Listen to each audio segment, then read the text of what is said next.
Bonjour à tous. Petite histoire intitulée « Les éclats d'un serment ». Chapitre 1 « Les silences qui dérangent ». Le lac s'étendait devant eux. Ludo et Luna étaient revenus dans la vieille maison en bois, celle qu'ils avaient retapée ensemble au début de leur histoire. Tout semblait pareil, les volets bleus légèrement écaillés, le fauteuil à bascule sur la terrasse. Et pourtant, quelque chose flottait dans l'air. Ah rien.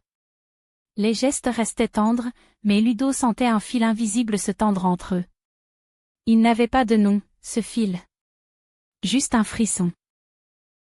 Parfois, elle tournait les yeux plus vite qu'avant, ou laissait une phrase suspendue sans raison. Le matin, il déjeunait face au lac. Perdu dans ses pensées.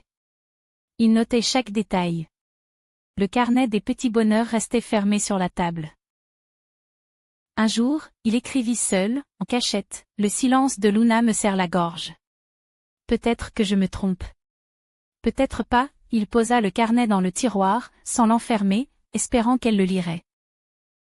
Elle ne le fit pas. Un soir, alors que la pluie tambourinait contre les vitres, Ludo trouva Luna sur la terrasse. Elle portait son pull à lui, mais elle ne souriait pas. Elle regardait l'eau, les yeux lointains. Il s'approcha doucement, posa ses mains sur ses épaules. Elle sursauta légèrement. Puis elle se retourna, lui offrit un sourire fatigué. Il la serra dans ses bras. Elle se laissa faire, mais son corps ne tremblait pas comme avant. Il n'y avait pas cette chaleur douce, ce relâchement qu'on a quand on se sent à sa place. Et dans ce simple contact, il comprit. Ludo sentit la peur s'installer. Une peur d'avoir déjà perdu quelque chose sans savoir quoi.